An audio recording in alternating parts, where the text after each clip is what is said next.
to request for support, so I'll read our motion, and hopefully we can work on that together.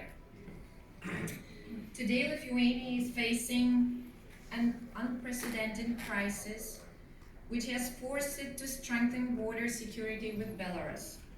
In addition to various organizational measures, officials from other border guards units were seconded to this border, and additional technical resources were allocated. In addition, forces from the Public Security Service, the police, and other institutions have come to the aid of border guards, and officials from the European Border and Coast Guard Agency Frontex are working on the border with Belarus as well.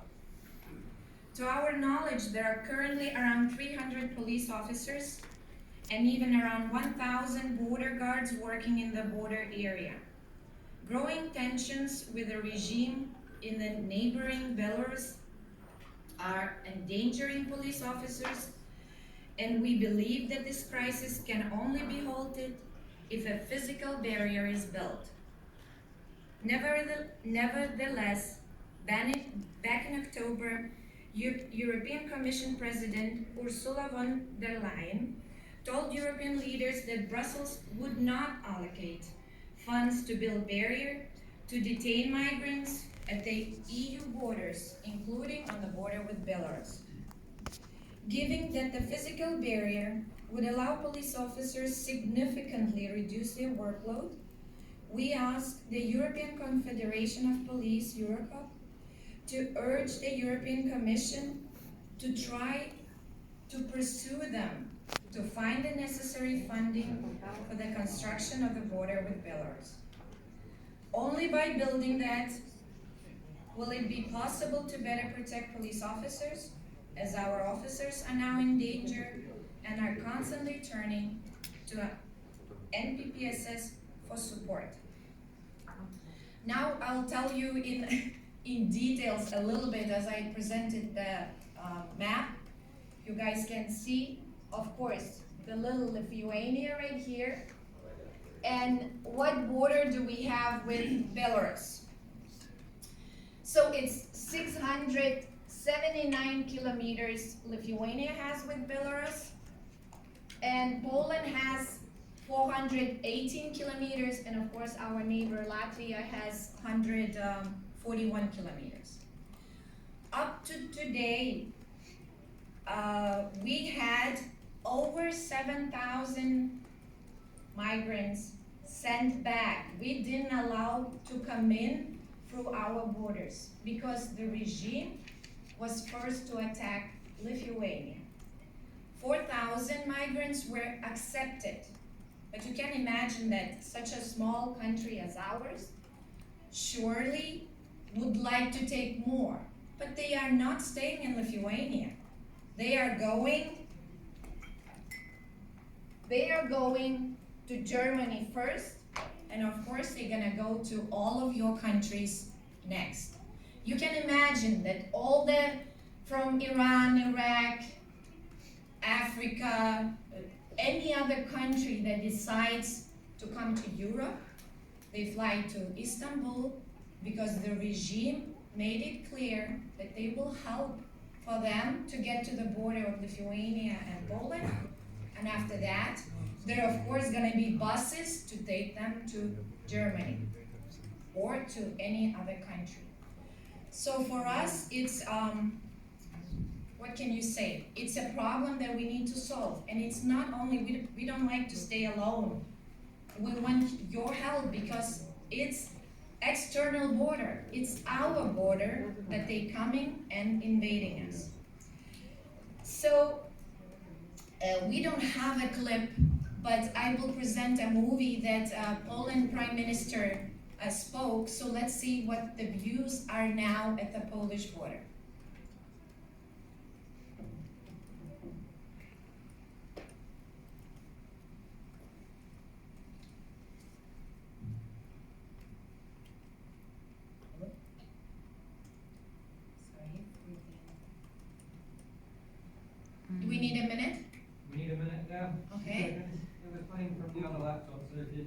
some concrete changes so that we... Okay, so I'll tell you a little bit. So just to, during the pause, why it is important for us to do that. It's not about human rights. I mean, we are with broken hearts willing to help out, especially, let's say, right now what's happening by the border. Oh, there you go. Sorry. Ladies and gentlemen, I turn to you because Europe, our common home, is threatened. At this very moment, a hybrid war is taking place on the Polish-Belarusian border, which Alexander Lukashenko, with the backroom support of Vladimir Putin, has declared against the entire European Union. From a distance, these events may look like an ordinary migration crisis, but they are not. This is a political crisis created for a special purpose. The objective is to destabilize the situation in Europe, first time since the end of the Cold War 30 years ago. Over the weeks, we have provided ample evidence that it is the Belarusian regime that is bringing migrants to the border in order to transport these people then to Western Europe. Today, the target is Poland, but tomorrow it will be Germany, Belgium, France, or Spain. This is the concept of organization of migration rules. Lukashenko's and Putin's pressure is already being felt throughout Europe.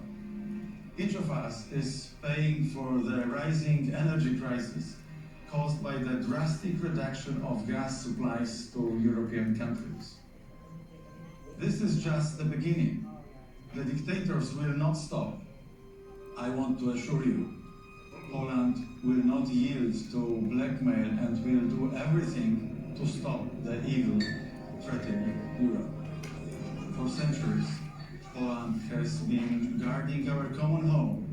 When invaders, tyrants, and later totalitarian dictatorship had to be confronted, we always stood in the front line. This was the Polish solidarity with other free world countries, long before the European Union and NATO were born. Okay, so as it looks, it might be some politician games, but as Prime Minister said, that these migrants will come to our countries, and police officers of your countries are gonna have to work to make sure that our society is safe. So I'm not urging you to run to your country and say, we're not gonna let's just stay cool and do our own business. We're asking that maybe there is a chance that the European Parliament will think about it, that there might be some funds allocated, and maybe we can build not only the Constantine, because some of the border is just not protected at all. So thank you, and if you have any questions, my Chairman Saulius and I will definitely ask.